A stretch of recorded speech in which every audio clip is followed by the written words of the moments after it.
I am Jorge Álvarez, CEO of Bolesia Group, which owns VIVA Bolivia, Excel Technologies, which is our software factory, and Bolesia Torres, which is our infrastructure company. Perfect. Live in the United States, but also spend a lot of time in Bolivia. In Bolivia. Mexico. Yes. All right. So Ryan, first question would be about the event, and based on the topics, if somebody is asking you when you go back home with your peers, and they're asking you, what did you learn at TelcoX in Mexico? What would be your message?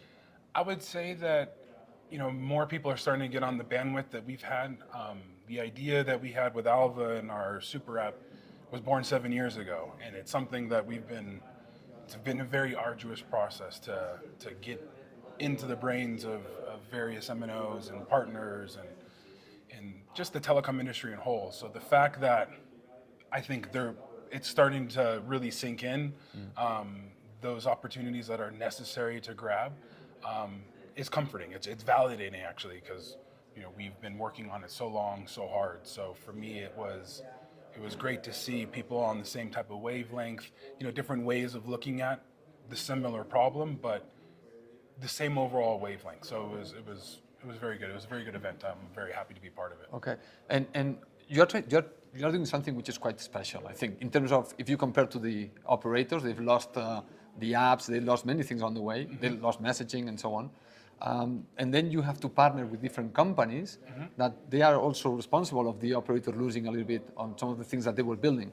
So companies like Vox Solutions, I don't know if you work with them or... Yes, we do. Okay. Actually, they're a partner of ours. Okay. So what's the new role you are getting with these companies, with the providers? How is the relationship changing in order to transform your operation? Sure.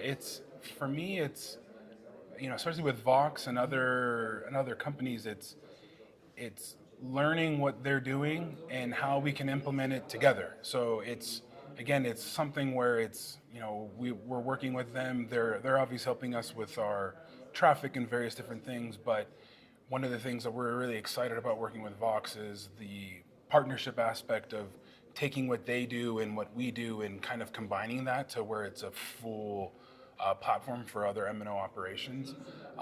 So it's exciting. It's exciting to work with companies that have a similar type of vision.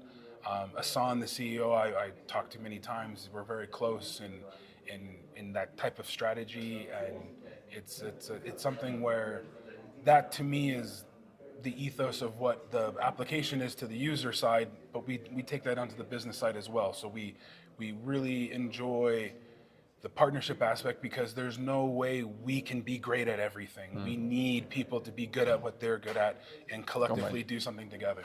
You're doing stuff, and in your presentation, I think you mentioned it, that it's counterintuitive, like the 0 rating for your app. Yeah. Completely, use it as much as you want, whatever is on the app, that's fine. And that's, you are mentioning, that's not what an operator would do initially. Yeah.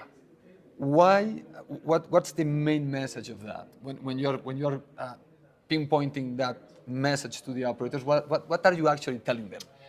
We're telling them that don't be afraid to take risks, because when we first did it, we assumed what pretty much everyone else assumed was the ARPU would dip on that side, and we better be good at the advertising side, and we better get the advertisers on board to compensate. And what happens is when you create an ecosystem that really has that accessibility and we have a very big team of customer experience, and we dive in and look at what's happening where people are getting stuck and constantly improving the customer experience. And when you have a great customer experience, they will spend the money, because they're spending more money on Disney Plus, Netflix, all of these OTTs in comparison to what we charge to connect them to those things. So it's not that the consumer's afraid to spend money, they just want value for what they have, what they are trying to achieve, and they want that experience that validates what they're trying to go after. So it's something that it was surprising to us. I think when we did the beta, we were willing to take the risk.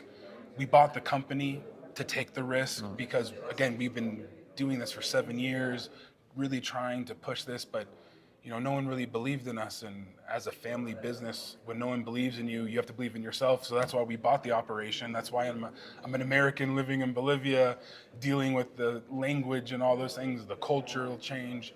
But it's been an amazing experience because of that taking the risk, jumping off the deep end, and seeing what happens. And that's why we acquired VIVA Bolivia. So I'm usually ending these interviews asking the people about the future, if they are pessimistic or optimistic. But from your presentation, you are very optimistic. Extremely optimistic. I mean, there's so much at the end of the rainbow. There's so many more conversations to be had, so many more partnerships to be had. And I mean, because the one thing that you can't take away is everybody in all of business need consumers with cell phones. And as being that distributing phones and being that MNO operator, it gives us that unique ability to where you can't go away. You have to be a part of the growth of the overall global ecosystem. So yeah, we're extremely optimistic of what we have going and really the change we see that's happening in the telco industry as a whole. Excellent. Ryan, thank you so much thank you so much, for being yes. at the show. Very at the much, event. thank you.